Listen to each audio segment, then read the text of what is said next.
ఈరోజు మనము మార్నింగ్ క్యాంపెయిన్లో భాగంగా జనగాంలో ఉన్న భువనగిరి పార్లమెంట్ జనగాంలో ఉన్న బతుకమ్మ కుంటకు రావడం జరిగింది. ఈరోజు అందరినీ కూడా రిటైర్డ్ ఎంప్లాయీస్ కానీ అన్ని ఏజ్ గ్రూప్లను అందరినీ ఇక్కడ కలవడం జరిగింది. మార్నింగ్ వాక్ వచ్చిన వాళ్ళందరినీ కూడా కాంగ్రెస్ పార్టీకి ఓటేయండి అని అడగడం జరుగుతూ ఉంది.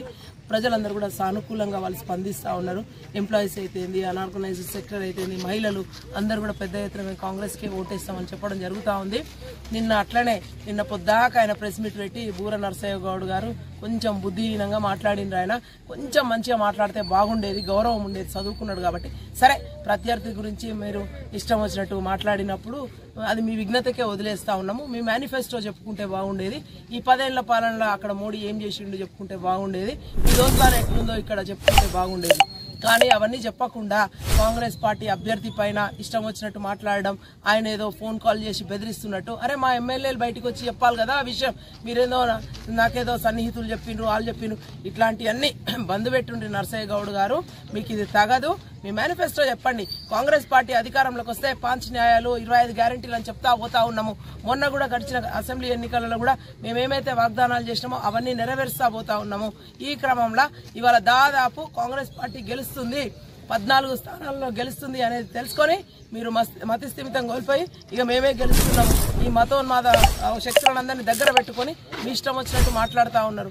ఒక్కసారి మీరు అవలోకనం చేసుకోండి. మీ పార్టీ ఏం చేస్తుంది, ఏం పథకాలు ఇవ్వబోతోంది, ప్రజలకు ఏం చేయబోతోంది, మేలు ఉద్యోగ కల్పన చేస్తారా, మీరు ఉపాధి కల్పన చేస్తారా, సంక్షేమం గురించి ఏమైనా చేస్తారా?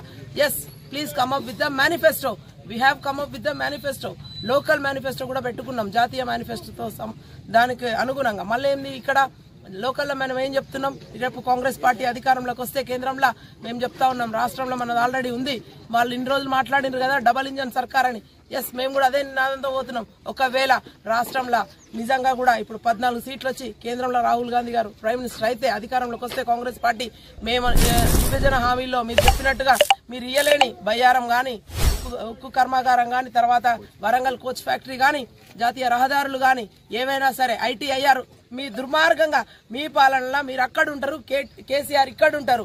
మీరు ఇష్టం వచ్చినట్టు ఇష్టారీతిన 55,000 ఎకరాలలో మీరు కట్టాల్సిన ITIR కట్టలేదు ఆ రోజు. ఈరోజు ఎస్, కాంగ్రెస్ ప్రభుత్వం వస్తే లక్షల మందికి ఉపాధి కల్పించేది హైదరాబాద్ చుట్టుపక్కల ఇండస్ట్రియల్ కారిడార్, IT కారిడార్ను డెవలప్ చేసి తీరుతామని చెప్తా ఉన్నాం. ఇంకా ఏమన్నా మీకు ఇట్లాంటివి ఏమన్నా ఉంటే మీరు రండి, మీరు చేసే మంచి పనుల గురించి చెప్పండి. అంతేగాని ఎమ్మెల్యేలకు ఫోన్లు చేసి బెదిరిస్తున్నారు, మంత్రులకు ఫోన్, ఏందది? ఇదేనా మీరు చేయాల్సింది? ఇంత కుసంస్కృతి ఎందుకు మీకు? ఎంతసేపు మొన్నటిదాకా మతం కులం అనే అంశాల మీద మీరు పోయినరు. ఎప్పటి కూడా ఒకటే చెప్పదలుచుకున్నాము, కులము మతం అనే అంశాల మీద జాతి నిర్మాణం జరగదని సాక్షాత్ అంబేద్కర్ గారు చెప్పిండ్రు. ఇగో మీరు దానికి కట్టుబడి ఉండండి. లేదు అంటే ఇగో ఇదే మీరు రద్దు చేసే విధానంలోనే పోతా ఉన్నారు. మేము అందరికి చెప్తా ఉన్నారు, ప్రజలు ఎవరు తెలివి తక్కువ వాళ్ళు గారు, చాలా చైతన్యవంతులు. మీరు కనుక మీరు అంటున్న 400 అంటున్నారు కదా, మీరు 420 గాలని తెలిసిపోయింది అందరికీ. మీరు వస్తే రాజ్యాంగాన్ని ఏ విధంగా రద్దు చేయబోతున్నారు, అందరి హక్కులను ఎట్లా కాలరాయబోతా ఉన్నారు, మైనారిటీలను కానీ, SC STలను కానీ, బడుగు బలహీన వర్గాలను కానీ, అసలు జాతికి వాళ్ళ ఉనికే ప్రమాదం అయ్యే విధంగా చేయబోతున్నారని అందరికీ తెలిసిపోయింది. కాబట్టి ప్రజలందరూ ఆలోచించండి, హస్తం గుర్తు మీద ఓటేసి నిజంగా కూడా కాంగ్రెస్ పార్టీని బలోపేతం చేసుకుందాము, రాష్ట్రంలో కేంద్రంలో అధికారంలోకి తెచ్చుకుందాము, మన మేనిఫెస్టోను అమలు చేసుకుందాము.